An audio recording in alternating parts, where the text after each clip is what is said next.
What's up, my friend? Abby here, and welcome back to Writer's Life Wednesdays and another episode, the final episode actually, in the series How to Craft Relatable and Addictive Characters. In episode 1, we talked about how to start your character profile off the right way with a no-nonsense questionnaire, and in episode 2, we discussed internal conflict, the thing that grips your readers on the first page and will hold their attention through the rest of the entire book. So if you haven't seen those first 2 episodes, I highly recommend watching those first because you need a good solid foundation in order to create a truly epic character, and this is the third out of three.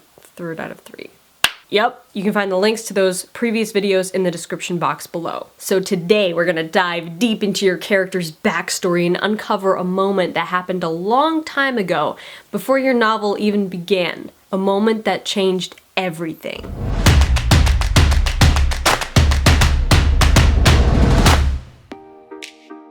Okay, so you've already developed your character's desire, fear, and misbelief, but you might be experiencing a little fuzziness when you think about it all because you don't know where this desire, fear, and misbelief came from. And that is where backstory comes in. It's time to dig down to the root of where this desire, fear, and misbelief came from. There is a pivotal moment in your character's past where their worldview changed for the worse. They made a decision in the downloading stages of their youth. They decided this is how the world is. Now they've spent their lives holding on to this misbelief, and it's kept them from achieving true happiness and blinded them to what will really make them feel successful. For our example today, we're going to use the brilliantly crafted story, It's a Wonderful Life. If you haven't seen this movie, what are you doing with your life? From the start, it's pretty clear what our protagonist, George Bailey, wants. To travel the world, do great things, build bridges and skyscrapers, essentially make a big impact on the world. Shaking the dust of this crummy little town off my feet, and I'm gonna see the world. What is his greatest fear? Getting stuck in Bedford Falls, living an ordinary life and not making an impact on the world whatsoever. Like his father. Ooh, that's the clincher. So let's go back and find that backstory scene that changed everything for George, and your backstory scene that changed everything for your character. So by now your character profile should be looking pretty darn good with part 1 and part 2 of the questionnaire in there, hopefully filled out with a bunch of juicy details about your character. And now it's time for part 3. The last set of questions. So I like to title this section, The Backstory Scene That Changed Everything. So original, right? The scene where you fill in the blank. The backstory scene that changed everything for George Bailey is the scene where he goes to ask his father for advice about something and interrupts a meeting at the building and loan. What does your character go into the scene believing, and how are they surprised by the outcome? Everybody believes something, and our beliefs are usually based off what our senses tell us is true. So what has your character confirmed is true at this point in their lives? Even if they're a little kid, they can have strong beliefs. So ask yourself, what do they believe is true right before their beliefs are shattered? What George believes is that his father is kind of invincible. He looks up to his dad and can't imagine anyone undermining him, especially this creepy old dude on a power trip. Obviously, the reality of the situation is a little surprising. How does your character struggle to hold on to their old beliefs? When our hard-won beliefs are questioned by new experiences and feelings and ideas, we A, feel exposed, B, feel afraid, and C, try desperately to hold on to our old beliefs. So your character isn't gonna be proven wrong and then be like, huh, I guess that wasn't true after all. No, they're going to struggle to come to grips with the facts. So back to It's a Wonderful Life. When Mr. Bailey politely removes George from his office, George is clearly struggling to understand why his father is letting himself be beaten and bullied so easily. He doesn't want to believe this newfound truth, but he's going to have to in a minute. And finally, last question, what is their conclusion in their new belief? This is it, the pivotal moment, the moment that your character realizes they were wrong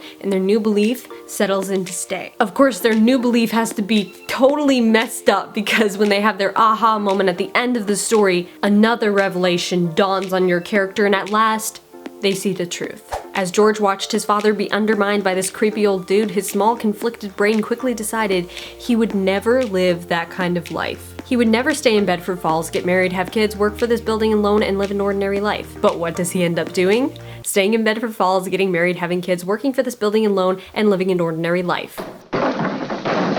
Well, that didn't go according to plan. What makes It's a Wonderful Life such a compelling story is how George's misbelief is proven wrong. When he has the opportunity to see what the world would be like if he never existed, he realizes that he actually has made an impact, more than he could even imagine, by living an ordinary life. So this is what you need to do with your characters. Take this last set of questions and start digging through your character's past, looking for the root of their problematic worldview. This is so important because it's going to create the deepest and most dynamic conflict for your story. The electricity we keep talking about. Your story is going to be so full of electricity, you should have like danger electrocution signs all over it. Now go back and write the full scene as if it was actually in your book. Seriously. You might be like, whoa, I was not expecting to write anything from a little kid's point of view, but honestly, we're all little kids at heart. Your character is still mentally in the same place. So this misbelief might have sprouted a long time ago,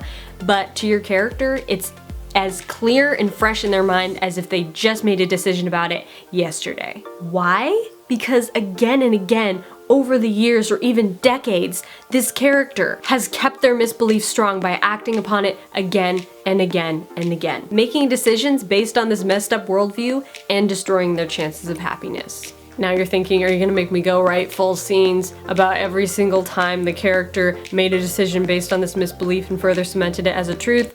Yes, actually, I am going to tell you to do that. You don't have to write about every single event because there could very well be hundreds, but I would suggest writing at least 3 scenes of backstory in addition to the pivotal moment scene where your character made a decision based on their misbelief. Write these scenes for your protagonist, but also for your antagonist, and you might even find some fun places where their stories can kind of overlap and merge. Remember, your antagonist did not start out bad, they just got lost along the way. In fact, they might be exactly like your protagonist. The only difference is their solution to their problems is a lot less heroic and a lot more selfish, thus making them a villain. But seriously, please figure out what exactly made them a villain. You might end up including some of this backstory in your actual story, but if you don't, no worries, it is not a waste of time. Like I said at the beginning of this series, you have to know your characters inside out and upside down. It pays off. If you know your characters really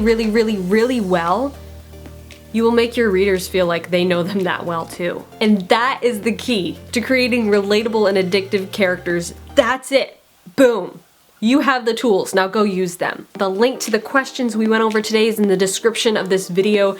Go get them, grab them, copy and paste them into your character profile, start filling this stuff out, and get obsessed with backstory, my dude. It is so much fun. I hope you liked this video and this whole series, and if you did, please smash that like button and comment below and tell me, on a scale of 1 to me, how much do you love backstory?